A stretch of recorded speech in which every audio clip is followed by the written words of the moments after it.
नमस्कार, मी पंजाब डक. ज्याची आतुरतेने वाट पाहत आहेत तर तो क्षण आता जवळ आलेला आहे. संपूर्ण महाराष्ट्रामध्ये मान्सून दाखल होणार आहे. नमस्कार शेतकरी बांधवांनो, अखेर तुमची प्रतीक्षा संपलेली आहे. आता पावसाने ओढ दिल्यामुळे रखडलेल्या पेरण्या आणि वाढलेली चिंता आता मिटणार आहे.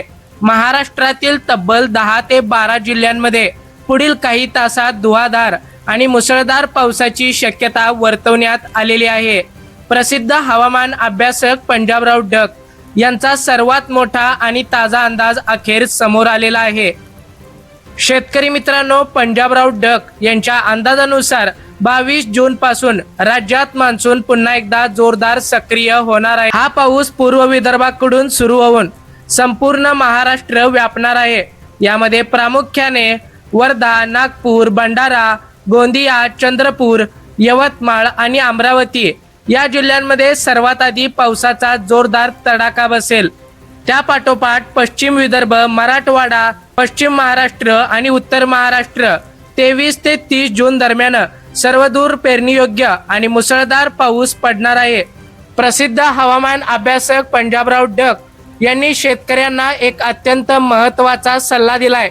अनेक ठिकाणी पाऊस लांबल्यामुळे शेतकरी चिंतेत आहेत, पण यंदा दुष्काळ पडणार नाही हे डक सरांनी स्पष्ट केलंय. तरीही शेतकऱ्यांनी घाईघाईत पेरणी करू नये. जमिनीमध्ये ओलावा किती आहे हे पाहून, म्हणजेच पूर्ण पेरणी योग्य पाऊस झाल्यानंतरच आपल्या पेरण्या उरकाव्यात, जेणेकरून दुबार पेरणीचे संकट ओढावणार नाही.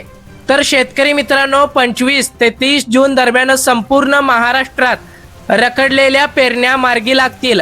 शेतकरी बांधवांनो, ही माहिती आवडली असल्यास लगेच आपल्या व्हिडिओला लाईक करा, आपल्या चॅनलला सबस्क्राईब करा आणि आपल्या शेतकरी मित्रांपर्यंत हा व्हिडिओ शेअर करायला विसरू नका. अशाच ताज्या बातम्या जाणून घेण्यासाठी, हवामान अंदाज पाहण्यासाठी आताच आपल्या बोलगड्या मराठी या यूट्यूब चॅनलला सबस्क्राईब करा. भेटूया पुन्हा एकदा अशाच माहितीपूर्ण व्हिडिओ सोबत. तोपर्यंत जय हिंद, जय महाराष्ट्र.